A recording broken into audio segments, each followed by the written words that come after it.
posgrado en Dirección y Gestión del Comercio Exterior, especialista en métodos alternos de solución de controversias, miembro del Sistema Nacional de Investigadores Nivel 2, cuenta con más de 20 libros publicados relacionados con los MAST por editoriales nacionales e internacionales, así como con más de 30 artículos indexados. Entre diversas distinciones, ha sido condecorado por la Asociación Nacional de Escuelas y Facultades de Derecho con el Premio Nacional a la Investigación Jurídica 2016. En el Congreso Nacional de Mediación en 2014 se le otorgó la Medalla a la Paz y la Concordia. El Colegio de Mediadores de Nuevo León AC en 2014 le otorgó la Medalla Sembrador de la Paz y de la Amistad. El Colegio de Doctores en Derecho del Estado de Nuevo León en 2012 le otorga el reconocimiento como investigador jurídico. Es director académico del Doctorado en Métodos Alternos de Solución de Conflictos, certificado por CONACYT. Director de la línea de investigación de métodos alternos de solución de conflictos en el Centro de Investigación de Tecnología Jurídica y Criminológica de la Universidad Autónoma de Nuevo León. Líder de la Red Nacional de Cuerpos Académicos PRODEP de Métodos Alternos de Solución de Conflictos. Líder de la Red Internacional de Investigación Iberoamericana AUIP. Actualmente presidente de la Asociación Internacional de Doctores en Métodos Alternos de Solución de Conflictos. De igual manera nos acompaña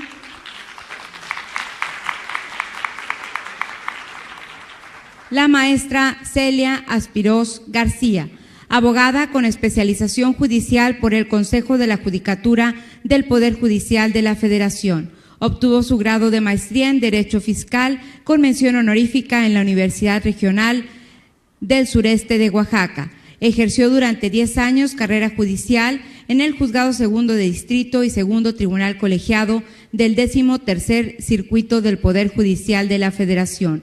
Primera secretaria ejecutiva del Consejo de la Judicatura del Poder Judicial del Estado de Oaxaca.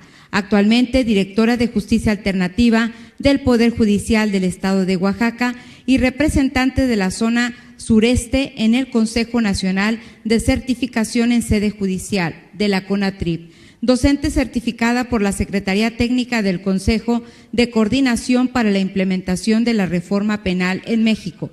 Formadora de instructores en mecanismos alternativos de solución de controversias en materia penal, acreditada por CETEC y USAID.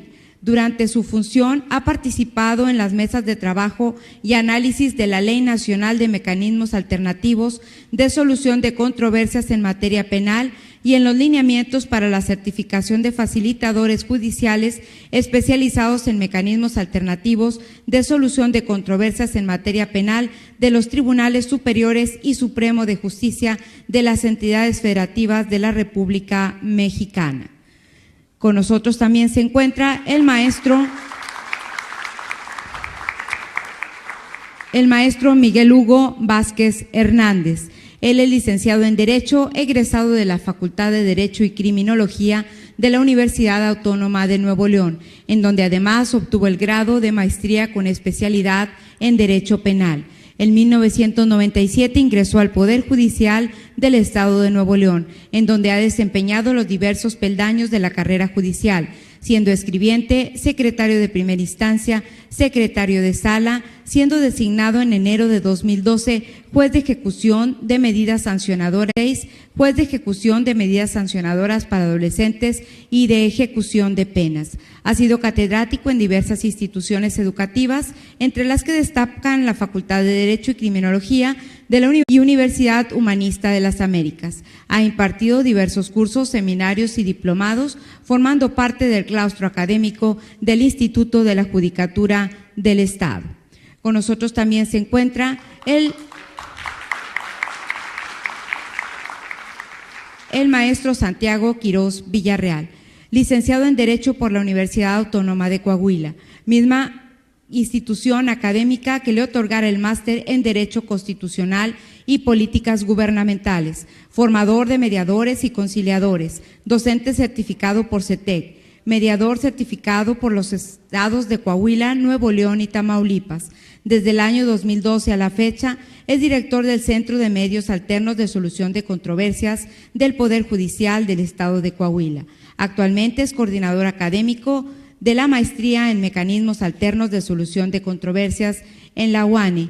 Es editor de la revista electrónica Mediaré, sobre mediación y justicia restaurativa. Fungió hasta el año 2012 como juez segundo de primera instancia en materia civil del Distrito Judicial de Río Grande.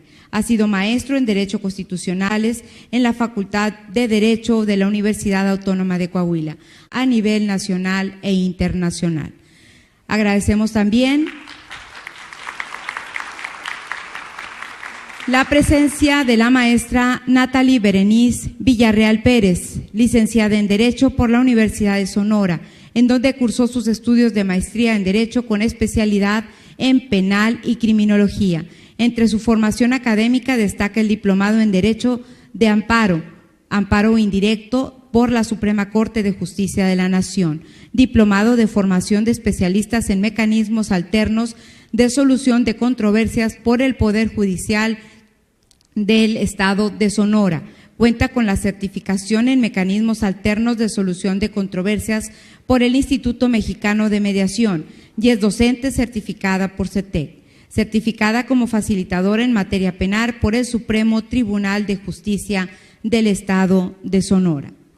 Como moderador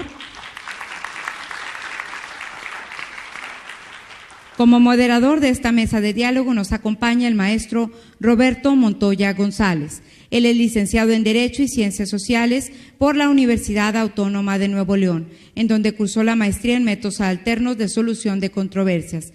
Actualmente se desempeña como director del Centro de Mecanismos Alternativos para la Solución de Conflictos del Poder Judicial de Tamaulipas.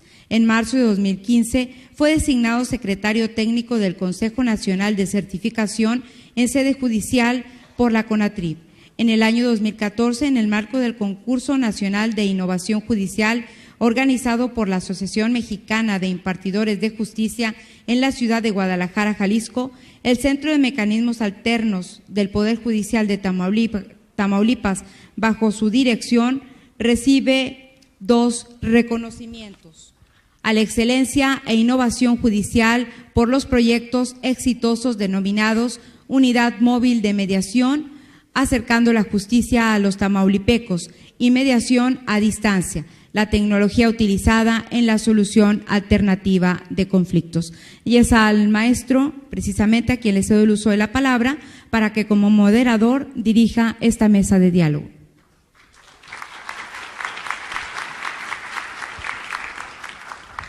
Buenas noches.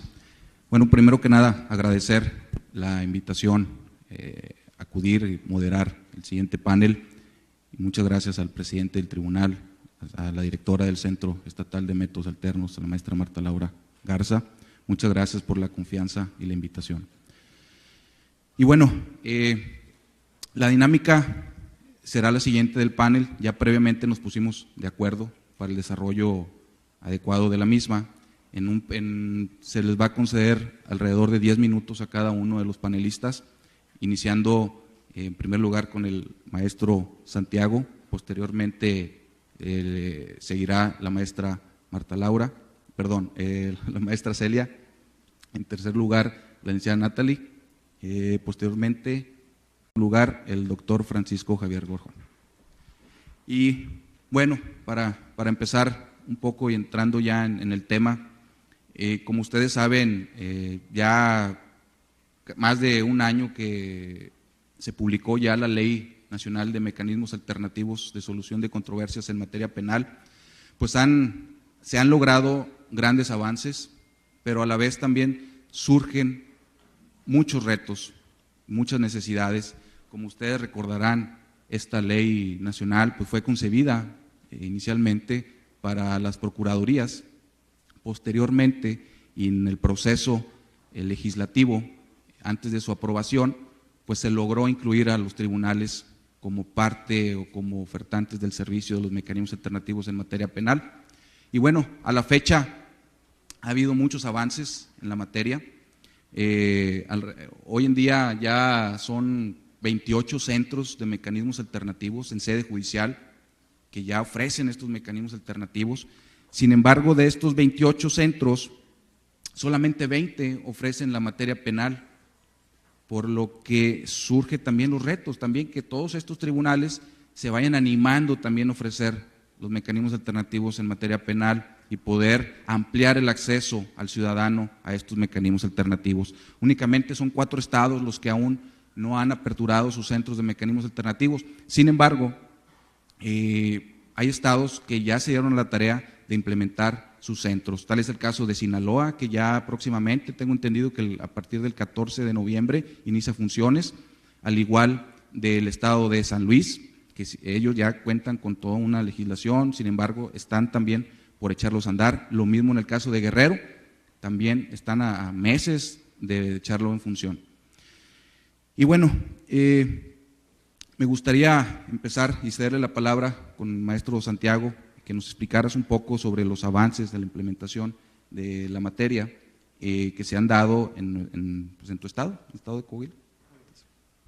Bueno, pues buenas tardes a todos. Y sí voy a contestar la pregunta que me hace Roberto, pero yo traigo un hilo de ideas que quiero comentarles y compartirles.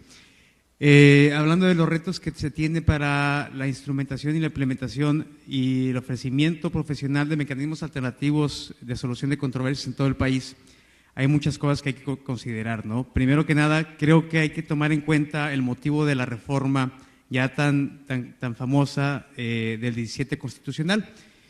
El proyecto original de reforma que presentó el grupo parlamentario de un partido específicamente contemplaba que se adicionara un último párrafo al artículo 17 para que los mecanismos alternativos de solución de controversias se convirtieran en el eje toral de la justicia en general y por supuesto de la penal, porque era una reforma penal.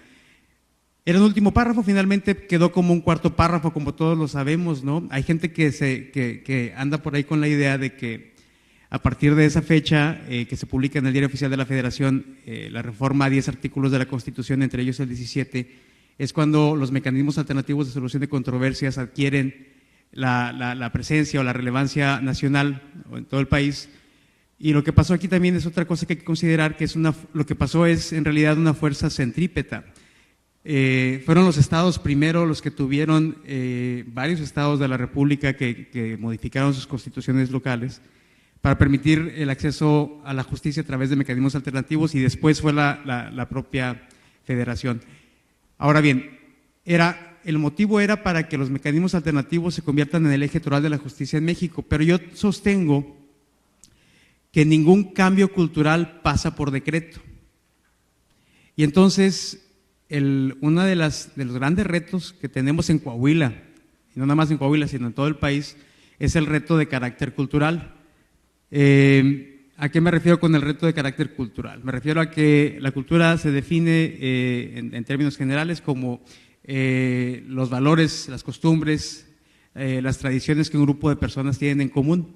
Y aquí en México somos una cultura con gran influencia judeo-cristiana y, por ejemplo, para cuando nos acercamos al daño y a la ofensa, que es el delito, los hechos reprochables, lo acercamos mucho al entendimiento judeo-cristiano de esos hechos reprochables, o sea, lo pensamos como se piensa del pecado. Y cuando hay un pecado, cuando alguien comete un pecado, lo que se entiende normalmente en las culturas judeo-cristianas es que debe de haber una purga, tiene que haber un castigo. Entonces traemos la idea cultural de que el daño, la ofensa, el delito debe de merecer necesariamente un castigo para que se pueda entender que se ha hecho justicia. Y muchas personas, los que estamos en mecanismos alternativos penales, nos hemos topado con esta situación que es de carácter cultural.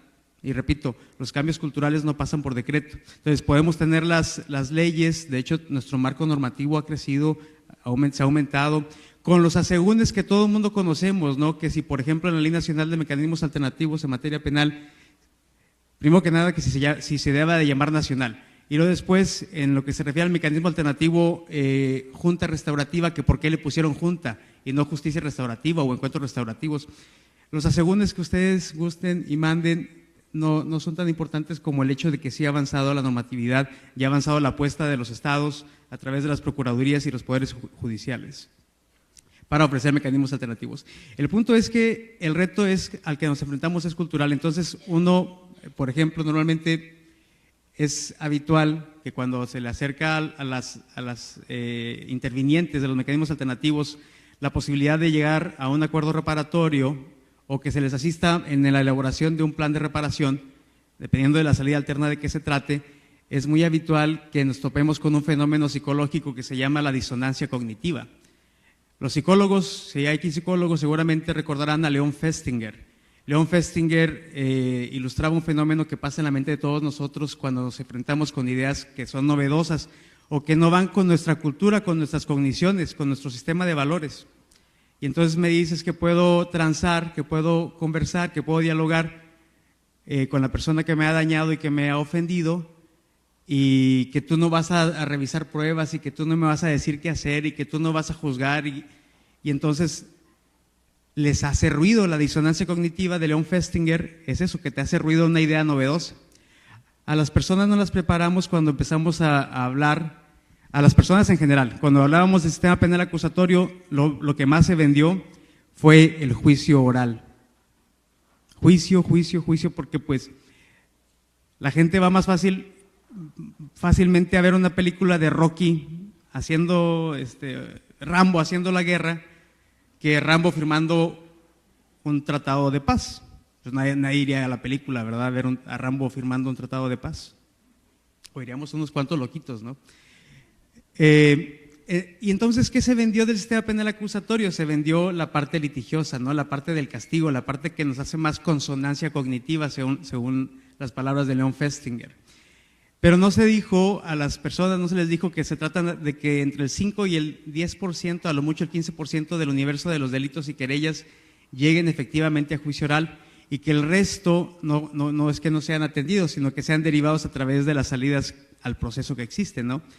Primero los muy insatisfactorios criterios de oportunidad reglamentados que tenemos, después la posibilidad del acuerdo reparatorio a través de mecanismo alternativo, el plan de reparación en los procedimientos, la suspensión condicional del proceso y el procedimiento abreviado.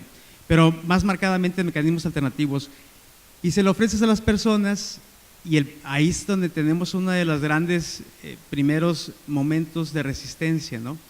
Otro segundo momento de resistencia que también obedece a la cultura es la resistencia institucional. Yo recuerdo mucho cuando presenté el examen, hicieron un examen para sustituir la dirección del Centro de Medios Alternos en Coahuila. Presentamos a algunos jueces, todos los mediadores del Estado y personas de fuera presentaron, y cuando en esta oposición me tocó a mí tener un buen resultado y tener la fortuna de dirigir el centro, algunos amigos míos jueces me marcaron y me hablaron y me dijeron: oye, Santiago, ¿qué hiciste? ¿Por qué te castigaron? ¿Por qué te mandaron a medios alternos? La segunda resistencia está al centro de las instituciones, de que no se entiende y no se comparte bien nuestra actividad. Y finalmente, la última resistencia es en el propio gremio de nosotros los facilitadores y especialistas, porque es indudable que también, como el médico se puede enfermar y el abogado se puede meter en problemas legales, los mediadores también pueden tener choques, ¿no?, enfrentamientos o no compartir ideas.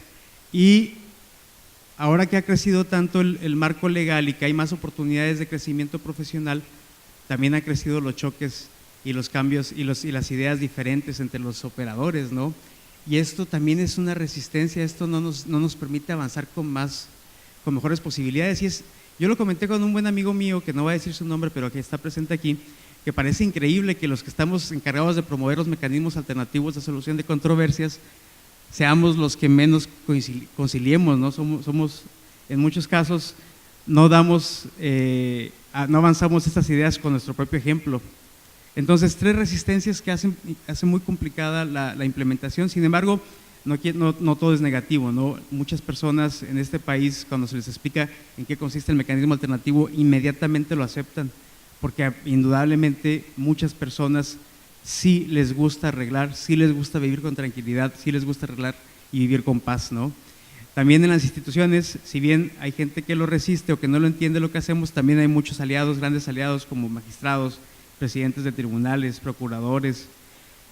Y también entre los operadores, si bien de repente tenemos nuestras diferencias, lo que es cierto es que como quiera al final las superamos y podemos avanzar, ¿no?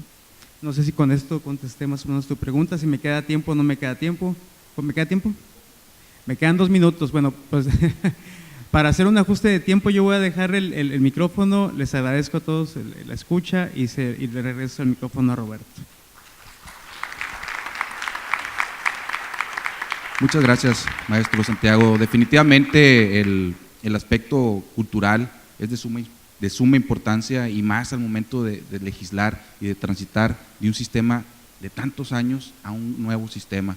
Y para ello se tiene siempre que considerar una sensibilización y tomar en cuenta todos los aspectos, porque nosotros los que vivimos en la ciudad no somos los únicos que habitamos el país. Hay el caso de Oaxaca, que tiene alrededor de 570 municipios y un tanto de etnias, al igual que el estado de Guerrero. Y bueno, pues son cuestiones que definitivamente se tienen que tomar en cuenta y poder nosotros aprender a desaprender y volver a aprender. Y bueno, me gustaría cederle el uso de la palabra aquí a la maestra Celia de Oaxaca. Bueno, pues muchas gracias.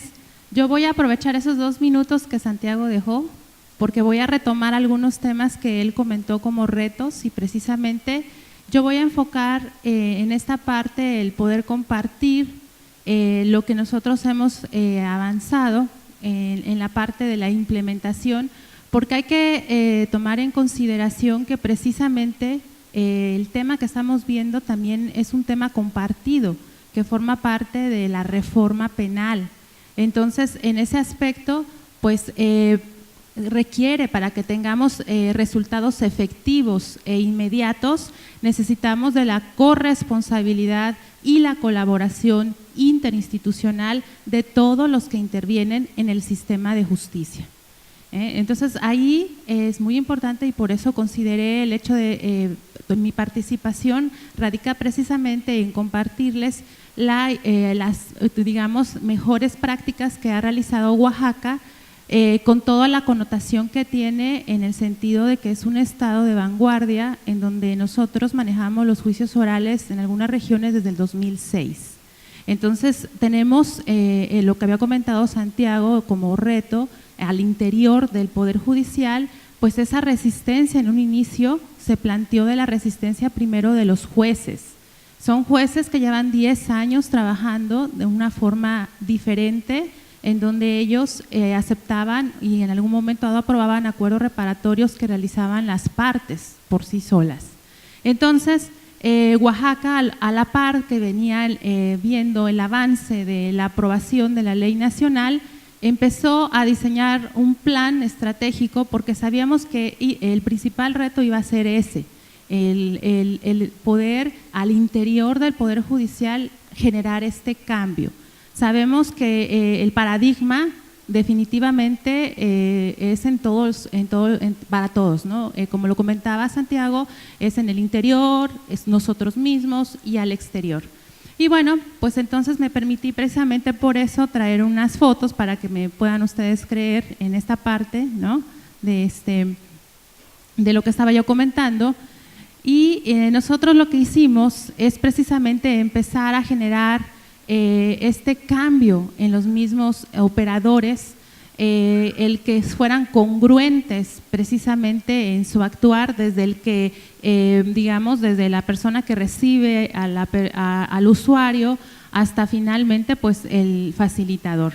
Entonces nos dimos a la tarea de capacitar a todos, primero los integrantes del Centro de Justicia, porque si no, no era posible que nosotros pudiéramos decirles a las personas con la reforma penal que íbamos a tratar de que íbamos a hablar de una justicia humana, una justicia ágil, una justicia voluntaria, donde íbamos a privilegiar las necesidades y realmente el trato iba a ser igual antes de la reforma.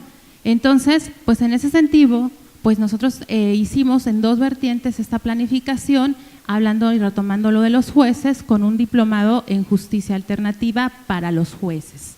Entonces, ahí les compartimos, esta es la primera generación de jueces que tienen ya actualmente más de 80 horas en puros temas de justicia alternativa, y en donde estamos hablando de que toda esta formación en un momento dado de un juez que no tiene esa sensibilidad o que no está acostumbrado a esa flexibilidad de aceptar inclusive para la reparación integral el hecho de que no haya una situación económica, el hecho de que sea en lugar de obligaciones de dar, de hacer y esas cuestiones, pues para nosotros era muy importante que ellos primero fueran una comunidad, pero una comunidad de facilitadores también. Entonces, de hecho, llevamos 3 años con ellos, por eso les comentaba que fue previo inclusive a que se aprobara finalmente esta ley nacional, y como ven ahí en las fotos, pues vemos a los jueces ahí haciendo inclusive ejercicios que se hacen en algunas capacitaciones. Entonces, imagínense a los jueces sentados en el suelo, con esa apertura, etcétera, pues fue realmente un cambio,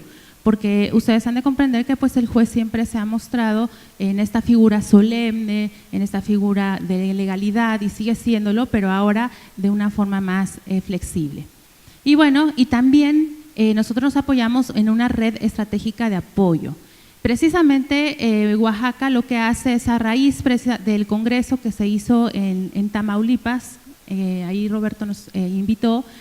De ahí se generó la idea de que los poderes judiciales de los estados nos apoyáramos con la intención no solamente de compartir la experiencia y los conocimientos, sino lo que insistimos es las mejores prácticas. Entonces tuvimos la oportunidad, ahí aparecen las fotos, de que varios estados, Tamaulipas, Chihuahua, Nuevo León, Distrito Federal, Chiapas, nos hicieran esta parte del apoyo, en la red estratégica de apoyo, que en este diplomado pues fueran a capacitar a los jueces y compartieran también esa experiencia en cada uno de los estados. Y bueno, también era importante que nosotros ya estuviéramos diseñando esta parte de la integración de los facilitadores judiciales, ahora sí con la ley ya aprobada y la famosa capacitación, bueno, no la famosa, sino lo que señala la ley de 180 horas, porque Oaxaca no tenía esa parte de la certificación. Entonces, para eso, pues también nosotros nos vimos favorecidos con el subsidio federal, que en ese entonces el órgano implementador de la CETEC también tenía para los estados, y entonces ahí vemos cómo inclusive los mismos jueces de Oaxaca nos dieron algunas unidades, y ahí estamos viendo a otros estados, por ejemplo, aquí tenemos a la licenciada Viridiana, ¿no?, de Guerrero, al licenciado Julio de Chihuahua, de hecho Chiapas, ahí también ahí van. Y entonces ahí todo esto se hace posible precisamente por lo que les comentaba, que ahí está el apoyo que comentaba en algún momento también Santiago entre nosotros mismos. Y bueno, pues una vez de que se aprueba, es muy importante comentarlo porque hay varios estados que todavía ni siquiera han publicado los lineamientos para la certificación que fueron ya emitidos por el Consejo Nacional de Certificación en Sede Judicial de la CONATRIP. Esos lineamientos nos marcan este Comité de Certificación de Facilitadores Judiciales en materia penal. ¿Esto qué significa? Que hay poderes judiciales que todavía tienen esa resistencia, ¿no? Esa situación de cómo lo vamos a formar. Bueno, Oaxaca pues forma este comité de certificación y hace posible precisamente el primer proceso de certificación basado en la ley nacional y en estos nuevos lineamientos. Y como lo señala, pues entonces tenemos ahí el proceso de convocatoria, tenemos ahí el registro, lo que señala la ley, los exámenes y finalmente el primer grupo de facilitadores certificados en materia penal. Y eso nos permite a la par, porque en Oaxaca la legislatura determina que el Código Nacional entrará en vigor por regiones. Entonces nosotros ya estamos trabajando el Código Nacional desde diciembre del año pasado y eso nos permitió entonces instalar módulos de justicia alternativa de sede judicial en las regiones. ¿Y eso qué es lo que nos ayuda? El hecho de que el juez tenga a su facilitador de inmediato, o sea, en el cubículo que sigue, hace posible este trabajo maravilloso del juez con su facilitador. Ya no es la cuestión de trámites ni nada de eso, sino que hacemos un proceso más ágil, más sencillo, las personas lo pueden observar de una manera pues más ágil y por eso es de que también en cierta forma pues estamos dando cumplimiento a ese objetivo que tiene la reforma penal, una justicia pues más expedita. ¿no? Y también estamos en esta parte de la capacitación especializada porque sabemos que es una parte muy importante y que genera confianza en el usuario. Si nosotros ellos están enterados de esta transparencia, de toda esta cuestión donde el facilitador se prepara y está constantemente viendo todos estos temas tan importantes para poder lograr un buen trabajo y poder auxiliarlos para que ellos tomen las mejores decisiones, pues radica precisamente en esta capacitación especializada. Y bueno, lo que le quería también decir, y que es algo muy importante, es la difusión. Y en ese sentido, no puedo yo terminar sin el hecho de compartirles algo que para mí ha sido una experiencia maravillosa, el que los mismos jueces pidan que en las ruedas de prensa se sienten con su facilitador. Esto es algo muy importante porque habla precisamente de este trabajo, de lo que comentaba al inicio, de corresponsabilidad y colaboración interinstitucional de todos los que intervienen, el juez y el facilitador. Y bueno, entonces, como ya me falta muy poco, yo lo que te voy a terminar es el trabajo, lo principal es el tema de los magistrados. Es algo muy importante porque para los que estamos en sede judicial ha sido picar piedra en el pleno del tribunal y yo les quiero compartir que en Oaxaca, pues para los jueces lo que señalan los magistrados en ciertas cuestiones que no fueron reguladas, porque estamos hablando de audiencias orales y nuestro procedimiento es un procedimiento escrito. Entonces, hay algunas cuestiones que hay que afinarlas y que de repente los jueces eran lo que les causaba la resistencia. No tanto era la reparación integral, sino cómo lo hacemos. Y entonces yo les quiero compartir que los jueces de Oaxaca pues ya fueron capacitados y están muy interesados. Ahí vemos la primera foto en donde está el pleno decidiendo criterios para que los jueces estén seguros de que en sus audiencias y respetando sus principios de legalidad, también respeten los principios de justicia alternativa.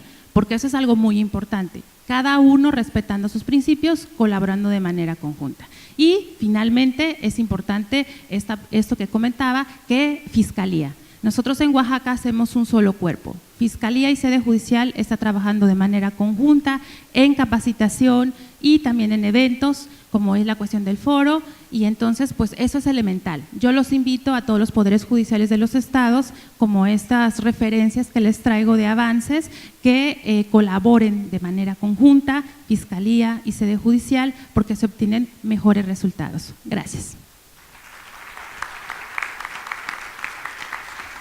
Muchas gracias, maestra Celia. Sin lugar a duda, he seguido muy de cerca el trabajo que se ha desarrollado en cada uno de los estados y sé que en Oaxaca es uno de los estados que ha cumplido al pie de la letra con la implementación de estos mecanismos alternativos en materia penal, que va desde la publicación de los lineamientos hasta la certificación de los facilitadores.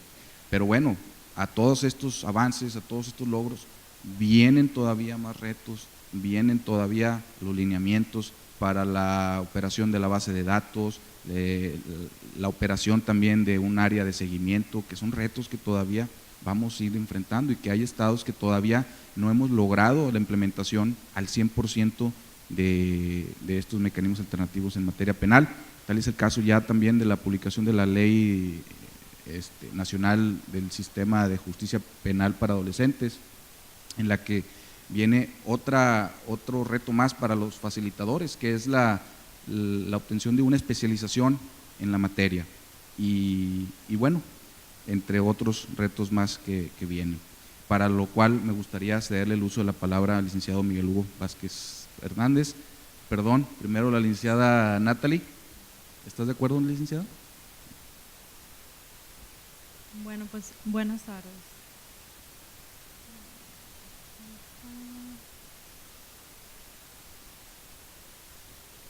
Bueno, yo les voy a hablar sobre la víctima u ofendido en los acuerdos reparatorios a la luz de la entrada en vigor del nuevo sistema de justicia penal en Sonora.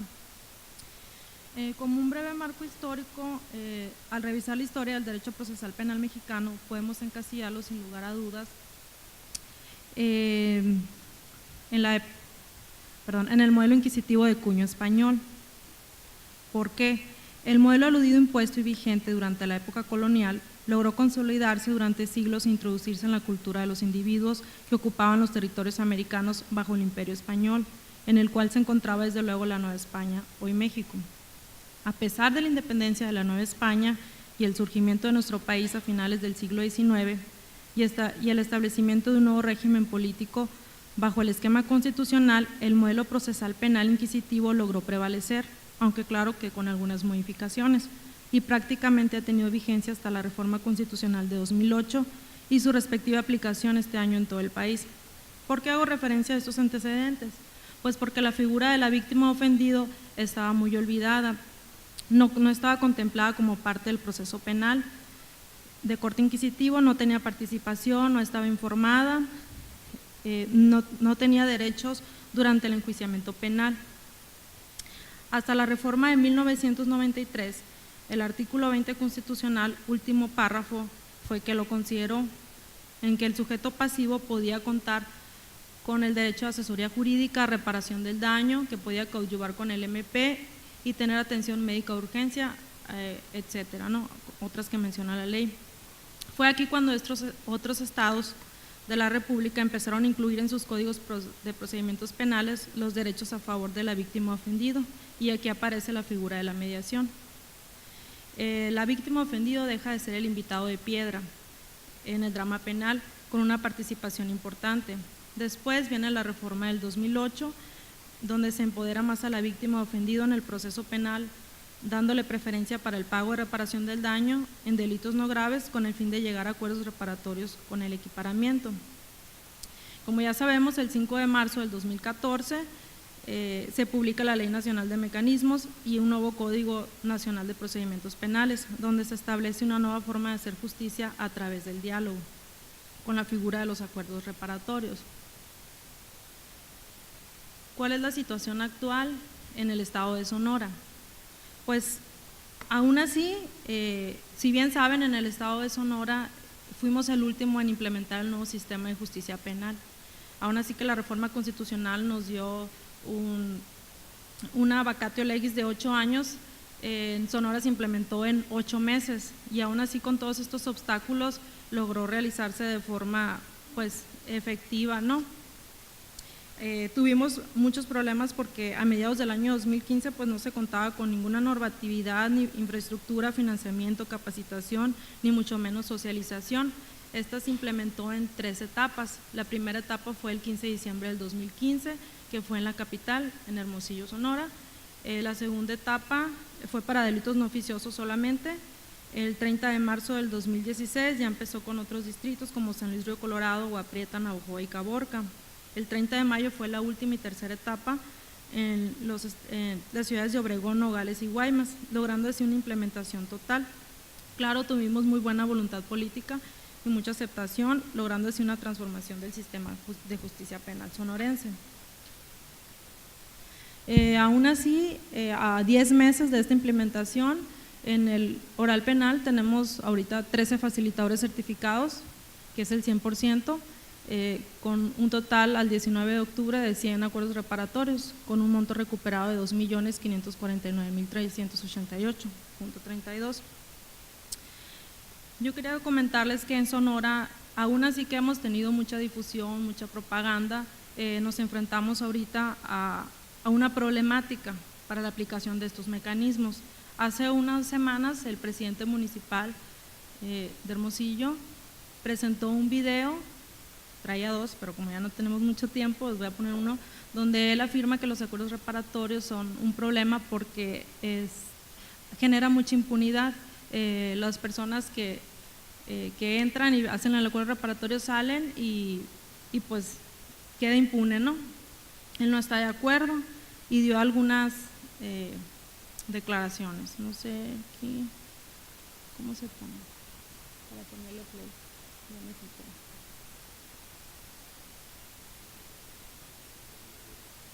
Okay. En este, si le pueden poner play, por favor.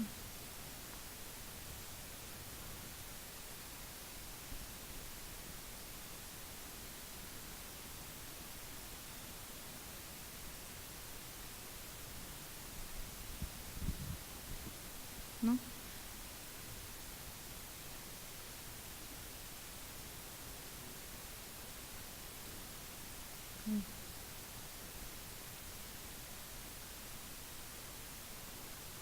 Ok. Bueno, el presidente municipal, pues como les comento, él menciona pues que al hacer los acuerdos reparatorios la gente sale y eso está generando muchos problemas en nuestro estado, dice que está generando mucha inseguridad y dada estas declaraciones,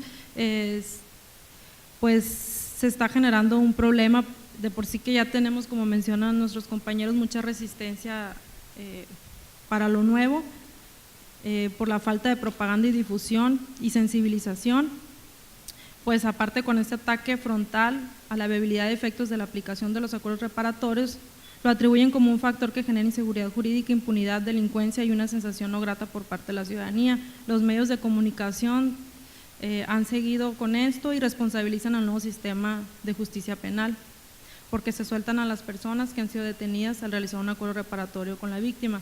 ¿Por qué? Porque traemos muy arraigado el hecho de que no hay justicia si no hay castigo, y argumentan que esta reforma ayuda al delincuente. Este video ha sido muy popular en las redes sociales como Facebook y YouTube y se está formando esa percepción social en la ciudadanía, ¿no? Él, días después, está promoviendo una iniciativa de reforma al Código Nacional de Procedimientos Penales, donde pretende reducir de forma significativa el campo de aplicación de dichos acuerdos reparatorios. Él dice que en los supuestos de delitos patrimoniales sin violencia, pues en la ciudad se ha incrementado mucho la delincuencia a raíz de eso. En mi opinión personal, yo digo que esto carece pues de premisas fiables que soportan, aquí está el razonamiento que él dice en la iniciativa, pues yo digo que carece de premisas fiables que soporten la necesidad y la viabilidad. Él no hace referencia a ningún diagnóstico o en el sentido de que la aplicación de los acuerdos reparatorios sean realmente la causa del incremento de la delincuencia en la ciudad y por consiguiente la percepción de inseguridad pública por parte de la sociedad sonorense. Yo creo que más bien se debe a otro tipo de factores de índole como el desempleo, la drogadicción, la disfunción familiar, entre otros muchos factores, los cuales son realmente elementos centrales y generadores de condiciones no adecuadas para el desarrollo de las personas y las cuales favorecen que surja el fenómeno criminal. Yo traigo unas estadísticas de otros estados que desarrolló a nivel nacional el Centro de Investigación para el Desarrollo, CIDAC, donde se les preguntó a las partes si consideraban que el acuerdo fue justo en 3 estados de la República, que son Oaxaca, Morelos y la Ciudad de México. El 81% en Morelos consideró que fue justo, 92% en México y en Oaxaca el 78%, lo cual pues es una cantidad muy favorable, con un total de 86%, ¿no? Después se les preguntó si los mecanismos de justicia alternativa son una buena forma de resolver el conflicto, y de igual forma podemos observar una percepción muy positiva por parte de los usuarios, ya que el 89% de los entrevistados está muy de acuerdo con la afirmación que sostiene que la justicia alternativa es una buena forma para resolver el conflicto. Oaxaca fue uno de los estados que obtuvo mejores resultados, ya que el 69% de los usuarios reportó estar muy de acuerdo y 17% muy de acuerdo con la idea de resolver conflictos por medio de los mecanismos. Por último, se les preguntó a los usuarios si recomendarían el uso de los mecanismos a familiares y conocidos, y 9 de cada 10 personas respondió muy positivamente. Entonces aquí podemos ver que sí tienen futuro. Ok, ya como conclusión, porque ya se nos está acabando el tiempo, pues como bien sabemos, la sociedad mexicana está acostumbrada a percibir como algo normal que las personas sujetas a un procedimiento penal estuvieran en la cárcel, generando la idea de que con ello se haría justicia y no habría impunidad. Desde luego esto va en oposición con la figura de la presunción de inocencia contenida en nuestra Constitución. Este fenómeno es normal, pues se ha repetido prácticamente en todos los países de América Latina que han transitado desde principios del siglo actual hasta la fecha hacia el fortalecimiento y aplicación de los mecanismos alternos, específicamente en los acuerdos reparatorios. El tema está en la mesa y nosotros como responsables de los centros de justicia alternativa pues tenemos la obligación de buscar formas más humanas, racionales y funcionales para resolver estos conflictos a través de los acuerdos reparatorios.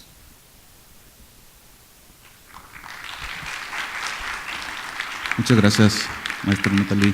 Sin lugar a dudas, Sinaloa, otro de los estados también que ha logrado cumplir con la cabal implementación de estos mecanismos alternativos en materia penal.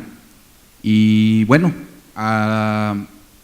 a lo largo de este panel pues hemos logrado escuchar diferentes opiniones de operadores, directores, compañeros directores y directoras de centros de mecanismos alternativos, pero yo creo que es también muy importante escuchar esta implementación y, como ya también lo mencionaba, en el ámbito de la justicia restaurativa con adolescentes, desde la perspectiva desde un juzgador.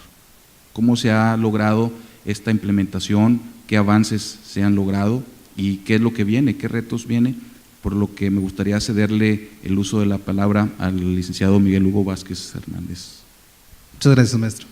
Muy buenas tardes a todos ustedes.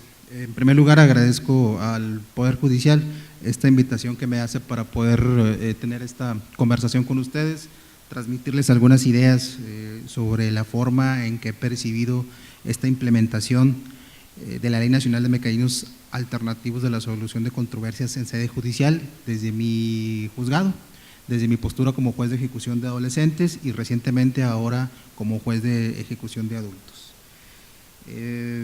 Bueno, pues sobre la pregunta que me hace el maestro Roberto Montoya, es algo complicado poder resolverlo. Les expreso, como él lo menciona, no soy experto en esta materia de mecanismos alternativos de solución de controversias, sin embargo mi trabajo como juez de ejecución obliga a interiorizarme en estos temas, como lo mencionó un poquito hace un ratito la maestra Celia en su intervención, en donde hablaba de capacitación de los jueces. Creo que esto es muy importante y creo que todos los jueces deben ser capacitados también en estos temas de métodos alternos o mecanismos alternativos a la solución de controversias. Bueno, pero ¿qué tiene que ver mi postura, mi visión acerca de estos mecanismos alternativos? Recordemos, se habla de los mecanismos alternativos de solución de controversias, pero ¿qué pasa cuando la controversia finalmente fue, no tuvo esta solución alternativa y se llegó a la sentencia, una sentencia penal en la que se decretó el delito y responsabilidad y ya estamos en el cumplimiento de la pena o de la sanción correspondiente tratándose de adolescente o de adulto? ¿Qué relación tiene esta sentencia que se está ejecutando, esta prisión que está sufriendo un adolescente o una persona adulta respecto a las necesidades de la víctima? ¿Se estarán satisfaciendo estas necesidades al momento que se mantiene preso una persona? Me parece que precisamente esta Ley Nacional de Mecanismos lleva consigo la implementación de esta justicia restaurativa, de estos procesos de justicia restaurativa, en virtud de los cuales se atiende a estas necesidades de la víctima una vez que se logró este juicio de responsabilidad penal en contra del adolescente o del adulto. Estos procesos de justicia restaurativa, según tengo entendido, en ella las partes resuelven colectivamente el cómo tratar con las consecuencias del delito y sus implicaciones futuras. Entonces, de acuerdo a lo que establece ya la nueva Ley Nacional de Ejecución Penal y esta nueva Ley Nacional del Sistema Integral de Justicia para Adolescentes, en las que ambas establecen un capítulo de justicia restaurativa en la ejecución penal, creo que la implementación de estas técnicas, estas juntas restaurativas, estos círculos restaurativos, esta justicia restaurativa es inminente su aplicación en la etapa de la ejecución. ¿Cuál será su objetivo? Pues precisamente atender estas necesidades de la víctima, en cómo va a afrontar esas consecuencias del delito y las implicaciones futuras a través de estos mecanismos de justicia restaurativa que establece en los capítulos correspondientes de la Ley Nacional de Ejecución Penal y del Sistema Integral de Justicia para Adolescentes. Y en esta última legislación, fíjense, habla de un punto muy particular respecto de la procedencia de estos procesos de justicia restaurativa, como lo maneja la propia ley. En ella, en este artículo 193 de la Ley Nacional del Sistema Integral de Justicia para Adolescente, establece que los facilitadores atenderán cada caso particular para ver la viabilidad de un procedimiento de justicia restaurativa, pero dice que revisarán los casos y determinarán la viabilidad del proceso restaurativo en conjunción con el juez de ejecución.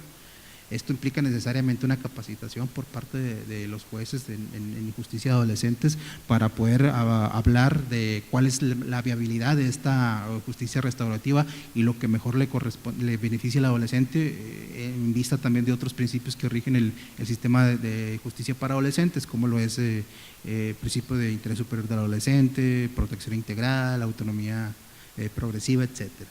Entonces, podemos estar especializados en estos últimos temas, pero nos faltaría más interiorizarnos, capacitarnos, saber, tener más conocimientos y experiencias relacionados con esta métodos alternativos. Bueno, ¿qué es lo que se ha avanzado en relación con estos procesos de justicia restaurativa en materia de ejecución de adolescentes? Actualmente se están llevando en trámite aproximadamente unos 10 asuntos que se están viendo un facilitador. Este facilitador se propuso que fuera por parte de la Procuraduría General de Justicia del Estado, quien ha estado llevando adelante estos procesos de justicia restaurativa con la finalidad de concluirlos y llevar a cabo un encuentro víctima-ofensor, llevar a cabo estas juntas restaurativas. Se ha estado trabajando aproximadamente un año atrás en aproximadamente 10 casos. No se ha logrado hasta este momento llevar a cabo este encuentro víctima-ofensor. Me comenta en los expedientes se puede encontrar el detalle de cuántas sesiones se ha preparado. La ley de adolescentes nos habla que no se puede hacer antes de 6 meses. Según me comentan los expertos, que esta es una cuestión acertada, que no pueden llevarse a cabo estos encuentros víctima-ofensor si no primero se lleva a cabo una preparación anterior. Entonces estamos a punto por ahí en uno de los asuntos, en un asunto de homicidio calificado, en el cual está a pocos pasos ya de llevarse a cabo este encuentro víctima-ofensor en materia de ejecución de adolescentes, y será algo muy importante cómo se va a llevar a cabo y qué resultado van a tener para poder lidiar con estas consecuencias del delito y las implicaciones futuras tanto de las víctimas como del propio ofensor. Otro punto que también quiero mencionar, aprovechando que tengo el micrófono, es cuáles son las implicaciones de estos procesos de justicia restaurativa tanto en adolescentes como adultos. Lo primero que me enfrento yo cuando se pretende llevar a cabo estos procesos o se sugiere llevar a cabo estos procesos de justicia restaurativa es un tanto cuanto, digamos, una postura del abogado particular o del propio persona sentenciada. Lo primero que me dicen es categóricamente, ¿esto me va a beneficiar o me va a perjudicar? Si me va a beneficiar, digamos, le entro. ¿Qué me dice la víctima cuando entramos, cuando es la primera vez que se le sugiere estos procedimientos de justicia restaurativa? Dice, si le va a beneficiar al sentenciado, no. Si no le va a beneficiar, si me asegura que no le va a beneficiar, entonces sí accedo a algunas entrevistas para poder llevar adelante estos procesos de justicia restaurativa. Entonces, de ahí que se requiera mucho esta capacitación por parte de jueces, por parte de ministerios públicos adscritos a estos juzgados de ejecución, por parte de defensores públicos y de la comunidad, los abogados en general, para poder llevar adelante todos estos procesos de una manera más segura, ¿no? Porque si estos no están capacitados, me han tocado casos en los que observo que los propios defensores, como si todavía estuvieran sujetos a un juicio penal, a un juicio de responsabilidad penal, les dicen no aceptes ningún tipo de responsabilidad ante este facilitador o ante esta persona que te va a entrevistar del centro de internamiento para ver si eres candidato o para tratar de empezar a hacer estos procesos de justicia restaurativa. No lo aceptes. Llevamos un caso muy adelantado, tenía un defensor público, a cierto tiempo revoca a su defensor público y me manda un defensor particular, y lo primero que le dijo fue esto precisamente: no aceptes la responsabilidad, ya no digas nada relacionado con el evento que finalmente fue la sentencia que se te dictó. Bueno, se olvidan ahí de los principios que rigen estos tipos de procedimientos de justicia alternativa, ¿no? Que es tener una cierta discreción o privacidad relacionado con este tipo de procedimientos. Entonces, lo que ocurre, lo que he visto es precisamente esto, los avances que ha habido son en que se está empezando a implementar ya estos procesos de justicia restaurativa. Otro avance muy importante que me parece es que el propio Centro de Métodos Alternos del Poder Judicial del Estado ha estado capacitando a los miembros que integran los centros de internamiento y los centros penitenciarios, a los miembros del sistema penitenciario, que es ahora la parte medular de la ejecución de las penas y las medidas de seguridad, ha estado capacitándolos, y no es que en su mayoría, pero un buen número de miembros de estos equipos técnicos interdisciplinarios en estos temas de justicia alternativa y de justicia restaurativa. Esto me parece un avance muy significativo para que ellos también vayan concientizándose, porque al final de cuentas ellos son los que van a captar estos casos en primera instancia. Bueno, pues estos brevemente serían algunos avances de la implementación de la Ley Nacional del Sistema de Mecanismos Alternativos en sede judicial en la etapa de ejecución de penas. Muchas gracias. Muchas gracias, licenciado Miguel. Bueno, definitivamente la etapa de ejecución de medidas para adolescentes trae muchos retos para los facilitadores, para los operadores. Como lo mencionaba el licenciado, la capacitación no solamente para facilitadores, sino también para el juzgador de la materia. Y bueno, pues ese reto también pues va enfocado a lograr a que el adolescente no vuelva a caer, no vuelva a reincidir. Por ahí dice que todo internamiento sin tratamiento es venganza. Y bueno, pues de este reto que nos trae de la especialización también, pues nos va a obligar a seguirnos preparando, y bueno, para ello también se están ya tomando algunas cuestiones para poder lograr ciertos lineamientos, que como ustedes también lo saben, viene una ley nacional en materias diversas a la materia penal, que también todo parece indicar que la tendencia va a ser la especialización por materia. Y bueno, esto yo creo lo veo muy positivo, que ir hacia la profesionalización del mediador, del facilitador o del especialista, como lo quieramos llamar. Bueno, a continuación me gustaría ceder el uso de la palabra, y es la verdad que un honor presentar al doctor Francisco Javier Gorjón. Fue maestro mío en la universidad, en la licenciatura, en la maestría, y bueno, doctor, todo suyo. Muy buenas tardes tengan todos ustedes. Al contrario, mi estimado Roberto, el honor es mío de estar aquí contigo, y obviamente también de compartir esta mesa con el señor juez y con tres administradores en sede judicial, y que son responsables en sus estados sobre el desarrollo y la culturización de estos métodos, ¿no? Yo de repente digo, bueno, ¿yo qué hago aquí? Bueno, pues daré mi postura como académico, como mediador privado, como árbitro privado, que lo soy. El año pasado me tocó estar en este mismo lugar, aquí en este mismo, específicamente en hablando sobre las cláusulas MEDAR, ¿no? De la necesidad de asegurar el que lleguemos a resolver las controversias bajo estos esquemas. Doña Marta, muchísimas gracias por la invitación, es un honor nuevamente que nos dé la confianza de estar aquí. Bueno, avances de la implementación de la ley. De repente yo traía un rollo en donde digo, bueno, vamos a hablar de las aportaciones, de los verdaderos avances, ¿no? Y que así de rápidamente puedo decir, hablar del principio de oportunidad, hablar de la suspensión de la prescripción, hablar de la obligatoriedad al acto de la mediación, pero cuando entré y vi quienes estaban aquí sentados, me obligaron a cambiar un poco mi speech que traía, y por eso estaba haciendo anotaciones, ¿no? Entonces, yo creo que uno de los principales avances que se está generando o que ha generado la ley es una estandarización a nivel nacional, ¿no? Obviamente, basándose esto en esquemas de aplicación de políticas públicas, lo que ha generado una culturización, lo que nos ha llevado a fijar en el psique de la sociedad al tema de la mediación.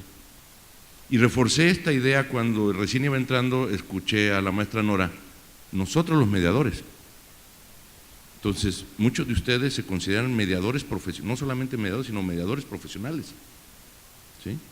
y que hemos trabajado muchos años en este tema. Magistrada Ada, qué gusto verla, una impulsora de la mediación en su estado.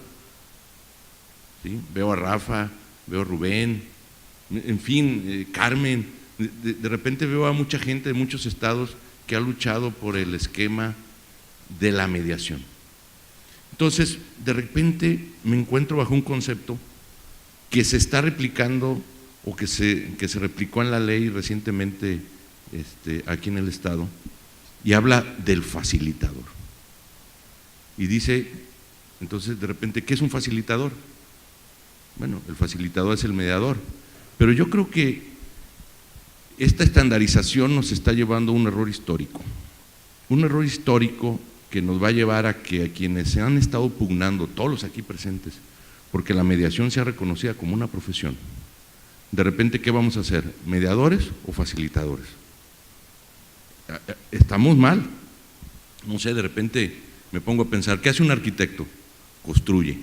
¿Cómo se le denomina? ¿Constructor o arquitecto? ¿Qué hace un ingeniero? Desarrolla sistemas. ¿Qué es? ¿Un ingeniero o un sistemólogo? ¿Qué hace un médico? Sanar, curar. ¿Qué? ¿Cómo le llaman? ¿Sanador? ¿Curandero? Tú le dices curandero a un médico y ¿sabes qué te va a hacer? Va a cerrar las puertas. Váyase allá, ¿sí? ¿Qué hace una enfermera? ¿Enfermar? O sea, verdaderamente, ¿qué hace un juez? ¿Es un justiciero? No, está mal el concepto de facilitador. Entiendo que de un plumazo nos están borrando a los mediadores. Dice que es mediación, dice que es conciliador, pero de repente dice certificación de facilitadores. Entiendo un poco el concepto de querer introducir el facilitador cuando de justicia restaurativa hablamos, de la junta, pero están los círculos, está el encuentro. Entonces, aquí, ¿cómo pongo quién es el que administra el procedimiento? Si los que intervienen son los mediadores, los conciliadores, los psicólogos, los trabajadores sociales, ellos son los que intervienen. Entonces, como que quiero entender que el concepto de facilitador vino por eso, pero ¿por qué extrapolarlo al mediador? Es un error. Los mediadores tenemos una impronta, hemos tardado mucho tiempo en establecer límites y que sean reconocida la mediación, ¿sí? Y ahorita hay un trabajo muy fuerte y muy importante en relación a que la mediación ya sea reconocida como una mediación. Y también hay quienes se han atrevido a mencionar, y lo hemos ya manejado en foros nacionales e internacionales, de que la mediación es una ciencia, va junto con pegado, como dicen. Si no es una ciencia, hay una profesión, se cuentan con los elementos, ¿sí? Y ya hemos trabajado en muchos puntos en esto. Entonces, yo creo que debemos de reorientar. Dejémosle a la justicia restaurativa la denominación de aquel que va a administrarla como facilitador, estoy de acuerdo, porque intervenimos muchas profesiones en eso.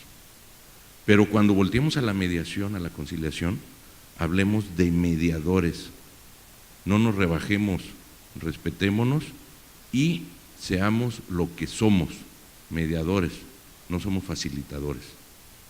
Creo que eso es algo de reflexión y le pido tanto a Roberto, que está en una posición de decisión, que impulsen esta idea.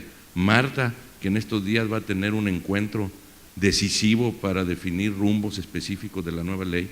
Marta, trabajemos con esta idea. Certificas mediadores, no certificas facilitadores. O sea, nos pasaron de prestadores de servicios de métodos alternos a facilitadores. Luego, es una falta de respeto. ¿Por qué? Porque no encontraron el concepto para justicia restaurativa. Estoy de acuerdo. ¿Sí? Un administrador del proceso de justicia restaurativa, el facilitador. ¿Por qué? Porque inciden, pero el mediador tiene su impronta, tiene sus capacidades, tiene sus técnicas, es un profesionista. Si no, pregúntenle a cualquiera que está aquí, cuando decimos, es que yo soy un mediador, y ya dicen, soy un mediador profesional. Señores, cambien sus tarjetas, ahora pónganse facilitador profesional. Gracias.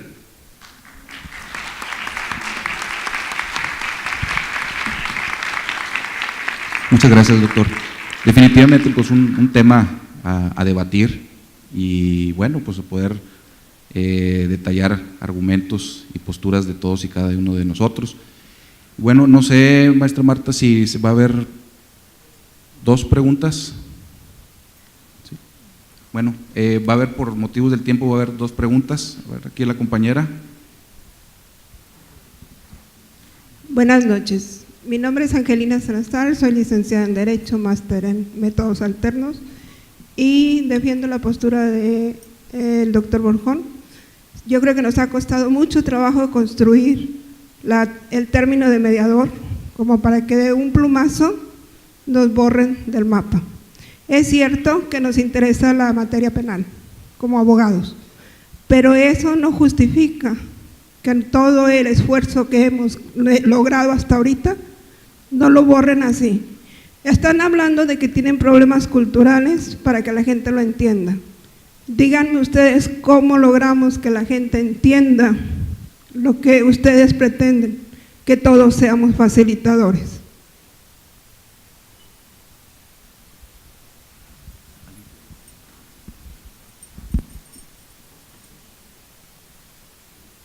Bueno, es importante también aclarar que todavía no hay una legislación, ni siquiera hay una iniciativa que los denomine o que se les haya etiquetado como tal. Si bien es cierto que la fuerza que ha traído esta implementación de la materia penal pues ha logrado encasillar esta denominación, y bueno, para eso son estas reuniones que se van a tener jueves y viernes para poder aportar ideas o consideraciones básicas que se deben de tomar en cuenta. Gracias. Una pregunta más. A ver, de este lado.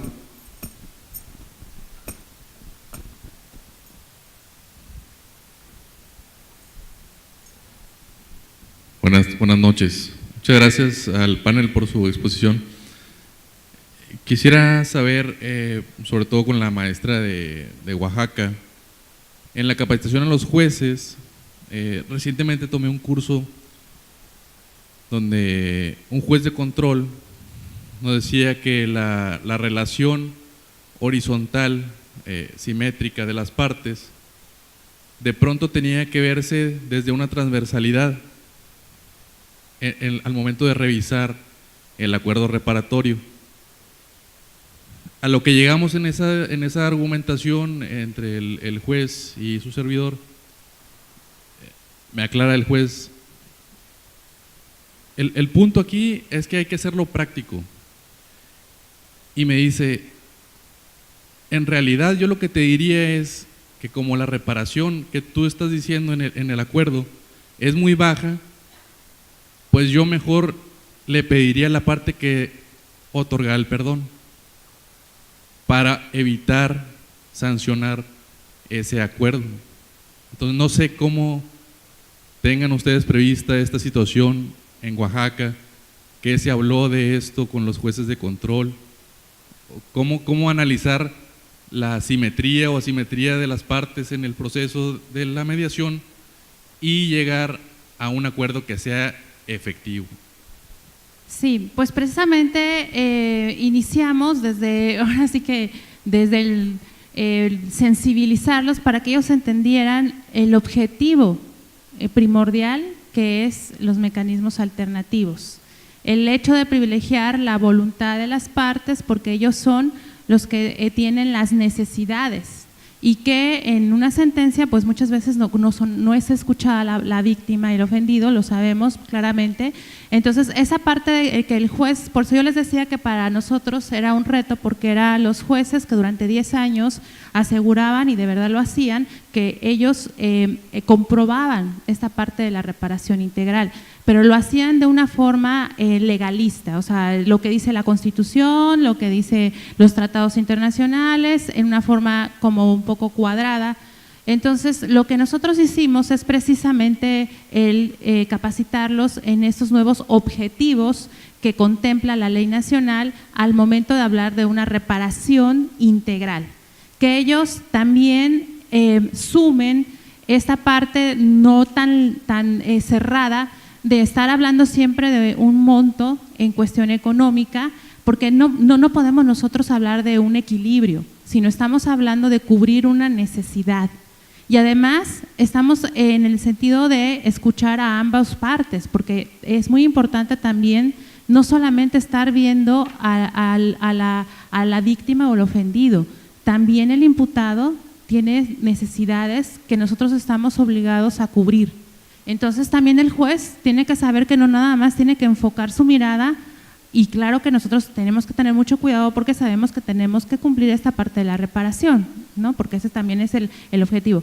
Pero en sí el objetivo final, y que los jueces también en Oaxaca, yo creo que en todo el país, tienen muy claro con motivo de la reforma penal, y lo señala el artículo 2 del Código Nacional de Procedimientos Penales, es resolver el conflicto que surge con motivo de la comisión de un delito. Resolverlo en forma definitiva, y para resolverlo en forma definitiva tenemos que cambiar esa concepción en los jueces de que no pueden ellos aprobar un acuerdo reparatorio si no están incluidos la cuestión económica o lo que en algún momento dado están acostumbrados en cuestión de criterios. Por eso yo comentaba esta parte de la intervención de los magistrados, porque me decían, bueno, los magistrados ¿qué tienen que ver si nunca va a llegar el asunto? O sea, no estamos hablando de una segunda etapa. No, sí tiene que ver porque al final de cuentas los jueces se rigen, nosotros los que trabajamos en sede judicial sabemos que los jueces se rigen también en los criterios que fijan los magistrados en este tema, ¿no? Para poder aprobar los acuerdos reparatorios, los magistrados en algún momento dado, en un inicio, les dicen, ustedes no pueden aprobar un acuerdo reparatorio si no tienen esta parte de asegurarse que la reparación sea con este estándar y con este monto y los delitos y esta parte.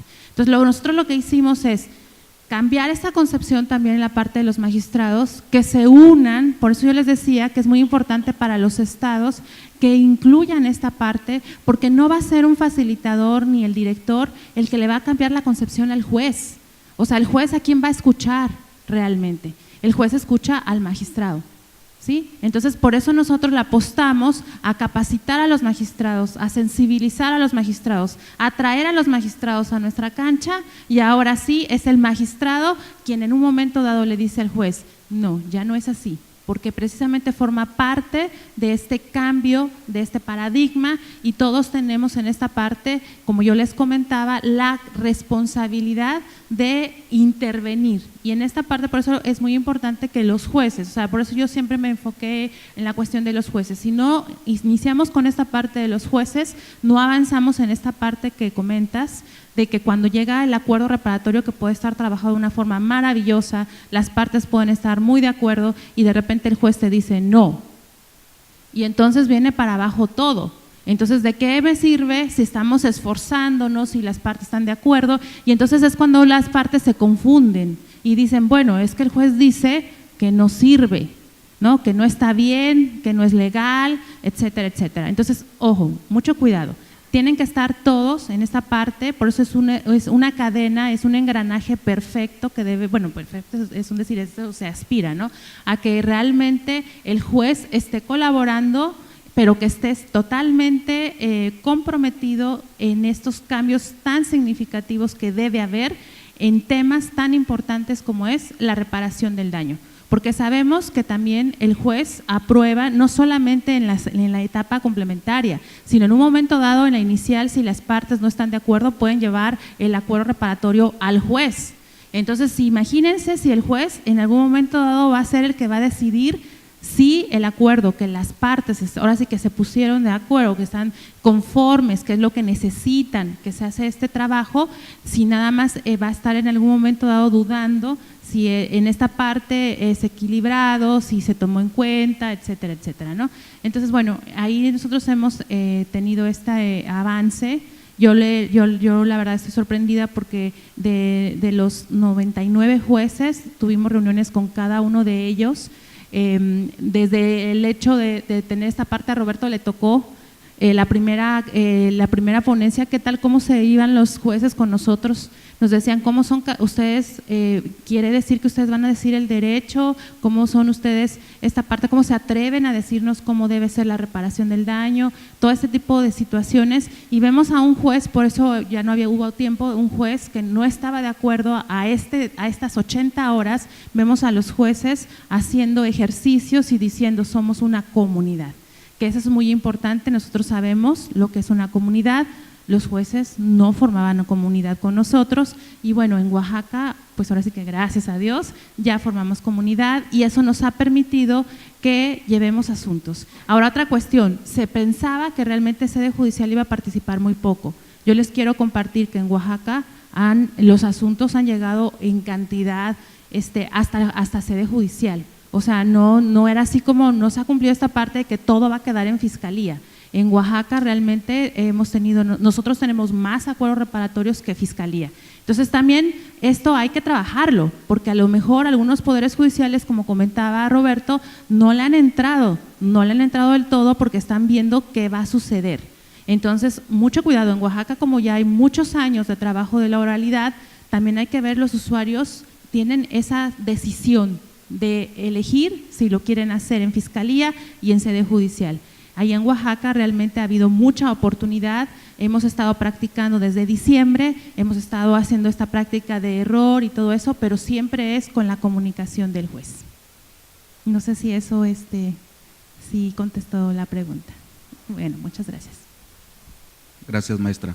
Bueno, ya para concluir, aquí actualmente nos encontramos estudiantes, catedráticos, mediadores, directores, jueces, magistrados, algunos con mayor, otros con menor experiencia, pero al final de cuentas todos somos seres humanos y como seres humanos, como ustedes saben, el conflicto es inherente a nosotros, todos pensamos de manera distinta, no nada más porque eres mediador, no tengo por qué tener conflictos o pensar igual que otra persona.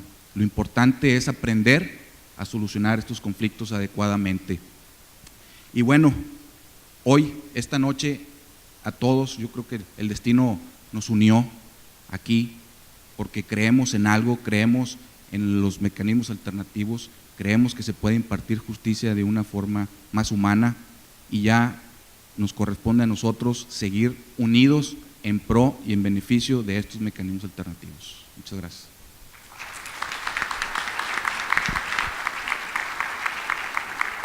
Agradecemos la participación de los integrantes de esta mesa de diálogo y la maestra Marta Laura Garza Estrada, directora del Centro Estatal, hará entrega de un reconocimiento por la participación en los avances de la implementación de la Ley Nacional de Mecanismos Alternos de Solución de Controversias en materia penal en sede judicial. A la maestra Natalie Berenice Villarreal Pérez.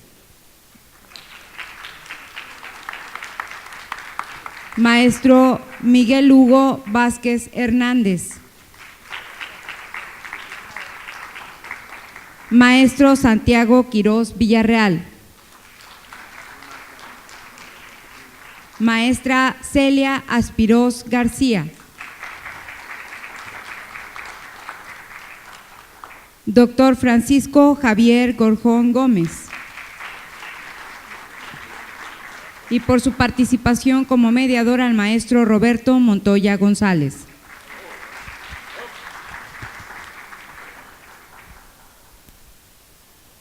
Y es así como concluye este primer día de actividades de la Semana de Mediación en su emisión 2016.